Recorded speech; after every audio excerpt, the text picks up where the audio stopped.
ദൈവനാമത്തിന് മഹത്വം ഉണ്ടായിരിക്കട്ടെ. മർക്കോസ് എഴുതിയ സുവിശേഷം 5-ാം അധ്യായം 1 മുതൽ 20 വരെയുള്ള വാക്യങ്ങളിൽ നിന്ന് ധ്യാനിക്കുകയാണ്. ചങ്ങല വലിച്ചു പൊട്ടിച്ചും വിലങ്ങ് ഉരുമി ഓടിച്ചും കല്ലറകളുടെ സുഖത്തിലും ലഹരിയിലും പേരുപോലെ പലരുടെയും പിടിയിൽ അമർന്ന് അലറിക്കൊണ്ട് ജീവിച്ചവൻ. യേശു കർത്താവിൻ്റെ ഇടപെടലിലൂടെ വീണ്ടെടുക്കപ്പെട്ടതിൻ്റെ കഥയും വിടുതൽ തന്ന കർത്താവിനെയും വീട്ടിലും നാട്ടിലും വിളിച്ചു പറയുന്ന ഒരു സുവിശേഷകനായി മാറുന്ന രംഗത്തെ അവതരിപ്പിച്ചിരിക്കുന്ന വേദഭാഗമാണ് ഇത്. പടകിൽ നിന്ന് ഇറങ്ങിയ ഉടനെ അശുദ്ധാത്മാവുള്ളൊരു മനുഷ്യൻ കല്ലറകളിൽ നിന്ന് വന്ന് അവനെ എതിരേറ്റു. അവൻ്റെ പാർപ്പ് കല്ലറകളിലായിരുന്നു. ആർക്കും അവനെ ചങ്ങല കൊണ്ടുപോലും ബന്ധിച്ചുകൂടാഞ്ഞു. വാക്യം 2-3 ചങ്ങലകളില്ലാത്ത ചില ബന്ധനങ്ങളെ പ്രഥമമായി ധ്യാനിക്കുവാൻ നിർബന്ധിക്കുന്ന വാക്യമാണ് ഇത്. ആ മനുഷ്യന് ചങ്ങലയും വിലങ്ങും ഒക്കെ ഉണ്ട്. പേരുപോലെ അദ്ദേഹത്തിൻ്റെ മേൽ പലരാണ് കയറിക്കൂടിയിരിക്കുന്നത്. എൻ്റെ പേർ ലഗ്യോൻ, ഞങ്ങൾ പലരാകുന്നു. അപ്പോൾ അദ്ദേഹത്തിന് ചങ്ങലയും വിലങ്ങും ഒക്കെ വേണം. അദ്ദേഹത്തെ നിയന്ത്രിക്കുന്നതും പരിചരണം നൽകുന്നതും ഒക്കെ ഇത്തിരി കടുപ്പമുള്ള കാര്യവുമാണ്. അങ്ങനെ വരുമ്പോൾ അദ്ദേഹത്തിൻ്റെ ജീവിതം കല്ലറ സമാനമായി മാറുന്നത് സ്വാഭാവികവുമാണ്. തന്നെ ബന്ധിച്ചിരിക്കുന്ന ചങ്ങലകളും വിലങ്ങുകളും പൊട്ടിക്കാനുള്ള ആരോഗ്യവും ശക്തിയും അയാൾക്കുണ്ട്. പക്ഷേ തന്നെ ചങ്ങലക്കിടുവാനുള്ള മൂല കാരണങ്ങൾ അറിയാൻ അദ്ദേഹത്തിന് കഴിയുന്നില്ല എന്നതാണ് സങ്കടം. കൈകളിൽ വിലങ്ങും ചങ്ങലയും ഇല്ലെങ്കിലും ചലിക്കാൻ കഴിയാത്ത വിധം ചില ബന്ധനങ്ങൾ ഉള്ളവരും, കല്ലറകളിലല്ല വീടുകളിൽ താമസിക്കുന്നുവെങ്കിലും വീട് തരുന്ന ഉന്മേഷവും ഉണർവും ഉത്സാഹവും നഷ്ടപ്പെടുന്ന വിധത്തിൽ ചില ബന്ധനങ്ങളിൽ ജീവിക്കുന്നവരുമുണ്ട് എന്ന് തോന്നാറുണ്ട്. സ്വന്തം വ്യക്തിത്വത്തെയും മുഖത്തെ പോലും മറ്റുള്ളവരോട് താരതമ്യം ചെയ്ത് അപകർഷതാബോധത്തോടെ ജീവിക്കുന്നവരുടെയും സ്ക്രീൻ നിറത്തിലും വെട്ടത്തിലും മണിക്കൂറുകൾ ചിലവഴിക്കുന്നവരുടെയും ആരോഗ്യപരമായ ബന്ധം ആരോടും പുലർത്താതെയും അങ്ങനെ മറ്റേതൊക്കെയോ ലോകത്ത് ജീവിക്കുന്നവരുടെ ജീവിത കഥകൾ ഇന്ന് സുലഭമാണ്. കൂടാതെ പരാജയ ഭീതിയും കുറ്റബോധവും നിരാശയും ചെറിയ കാര്യത്തിന് പോലും പ്രതികാരം ചെയ്യാൻ തക്കം നോക്കിയിരിക്കുന്നത് തുടങ്ങി മദ്യവും മയക്കുമരുന്നും ചിലപ്പോൾ ചില കൂട്ടുകെട്ടുകൾ, അങ്ങനെ പലരും പലതും ചേർന്ന് ആരുടെയെങ്കിലും ജീവിതത്തിൽ അദൃശ്യമായ ചങ്ങലകളും വിലങ്ങുകളും ഇട്ടിട്ടുണ്ടെങ്കിൽ അതിനെ അറിയാൻ ഇടയാകട്ടെ എന്ന് പ്രാർത്ഥിക്കുകയാണ്. അവൻ യേശുവിനെ ദൂരത്ത് നിന്ന് കണ്ടിട്ട് ഓടിച്ചെന്ന് അവനെ നമസ്കരിച്ചു. അവൻ ഉറക്കെ നിലവിളിച്ചു, യേശുവേ, മഹോന്നതനായ ദൈവത്തിൻ്റെ പുത്ര, എനിക്കും നിനക്കും തമ്മിൽ എന്ത്? ദൈവത്താണ്, എന്നെ ദണ്ഡിപ്പിക്കരുതേ എന്ന് അപേക്ഷിക്കുന്നു എന്ന് പറഞ്ഞു. വാക്യം 6-7 യേശു കർത്താവ് ആ മനുഷ്യൻ്റെയും ലോകത്തിലേക്ക് കടലും കടന്ന് വന്നു എന്നതും ആ മനുഷ്യൻ കർത്താവിൻ്റെ മുമ്പിൽ നമസ്കാര മനസ്സോടെ നിന്നു എന്ന വിശേഷമാണ് ഈ വാക്യത്തിൻ്റെ സുവിശേഷം. അദ്ദേഹത്തിനും കാണും വീട്ടുകാരും കൂട്ടുകാരും പരിസരവാസികളുമെല്ലാം.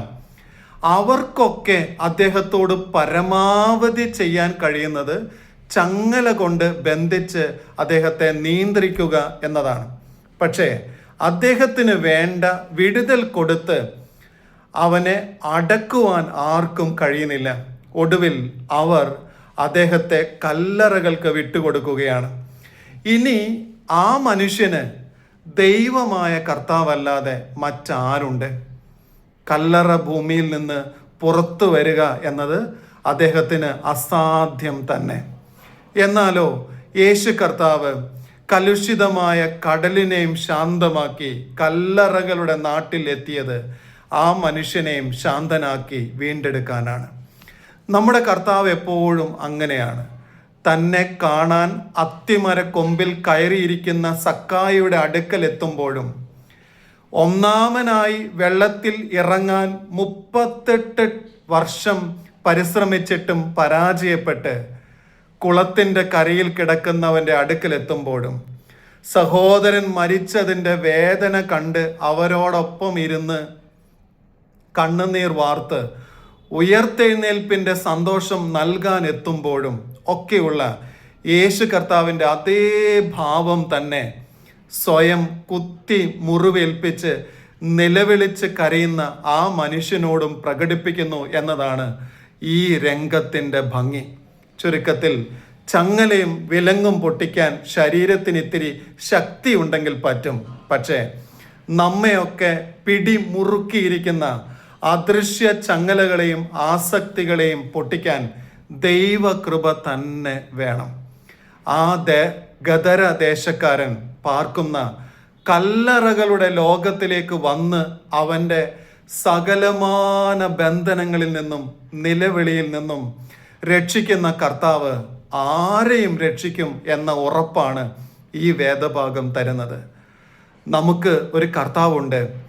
ആ കർത്താവ് നമ്മയും തേടി വരും. അപ്പോൾ ഓടിച്ചെന്ന് അവൻ്റെ മുമ്പിൽ നമസ്കാര മനസ്സോടെ നിന്നു കൊടുക്കാൻ കഴിഞ്ഞാൽ അത് അനുഗ്രഹമായി മാറും. യേശു കർത്താവ് മാത്രമാണ് എല്ലാത്തിനും ഒരു ഉത്തരം. അവൻ പടക് കയറുമ്പോൾ ഭൂതഗ്രസ്തനായിരുന്നവൻ താനും കൂടെ പോരട്ടെ എന്ന് അവനോട് അപേക്ഷിച്ചു. യേശു അവനെ അനുവദിക്കാതെ നിന്റെ വീട്ടിൽ നിനക്കുള്ളവരുടെ അടുക്കൽ ചെന്ന് കർത്താവ് നിനക്ക് ചെയ്തതൊക്കെയും നിന്നോട് കരുണ കാണിച്ചതും പ്രസ്താവിക്ക എന്ന് അവനോട് പറഞ്ഞു. വാക്യം 18-19. കൂടെ കൂട്ടുന്നതിനേക്കാൾ സുവിശേഷത്തിൻ്റെ സാക്ഷിയാകാൻ വിട്ടുകൊടുക്കുന്നതാണ് ജീവിതത്തിൻ്റെ ഭംഗി എന്ന് ഓർമ്മിപ്പിക്കുകയാണ് ഈ വരി. ഒപ്പം നിൽക്കാൻ ഒത്തിരി പേരുണ്ട്. കാര്യമില്ലാതെ കുറെ ആളുകളെ കൂടെ നിർത്തുന്നതിലുള്ള ലഹരിയും ആസക്തിയും കർത്താവിന് ഇല്ല. പിന്നെയോ കർത്താവിൻ്റെ കരുണകളെ പ്രസ്താവിക്കാനും അങ്ങനെ സൗഖ്യത്തിൻ്റെയും വിടുതലിൻ്റെയും കഥകൾ നാട്ടിൽ പാട്ടാകണം എന്നതാണ് കർത്താവിൻ്റെ ആഗ്രഹം. അഥവാ ബന്ധനത്തിൻ്റെ കഥകളും നിലവിളി ശബ്ദവുമല്ല, പിന്നെയോ അടിമത്വത്തിൽ നിന്നും ആസക്തികളിൽ നിന്നും ഉള്ള വിടുതലിൻ്റെയും വിമോചനത്തിൻ്റെയും കഥകൾ നാട്ടിലും വീട്ടിലും മുഴങ്ങിക്കേൾക്കണം എന്ന് കൃത്യമായും കർത്താവ് ആഗ്രഹിക്കുന്നു എന്നർത്ഥം. ആ മനുഷ്യനും വീട്ടിലേക്ക് പോയി കരുണയുടെ കഥ വീട്ടിലെത്തി വിവരിക്കുമ്പോഴോ ആ മനുഷ്യനെ ഓർത്ത് ദുഃഖിച്ചിരിക്കുന്നവർക്കും ഭാരപ്പെട്ടിരിക്കുന്നവർക്കുമൊക്കെ ആശ്ചര്യവും ആശ്വാസവും അനുഭവപ്പെട്ടു എന്നതാണ് ഈ രംഗത്തിൻ്റെ അപാരത. എന്ന് വെച്ചാൽ ആൾക്കൂട്ടത്തിൽ ഒരാളായി നിൽക്കുന്നതിനേക്കാൾ സാധിക്കുന്ന ഇടങ്ങളിൽ കർത്താവിൻ്റെ കരുണയെ വ്യാഖ്യാനിച്ച് വീടുകൾക്കും വ്യക്തികൾക്കും ആശ്ചര്യവും ആശ്വാസവും പകരുന്നവരായി മാറാനുള്ള ക്ഷണത്തെ കൂടെ അവതരിപ്പിച്ചുകൊണ്ട് അവസാനിപ്പിക്കുകയാണ്. ആമേൻ.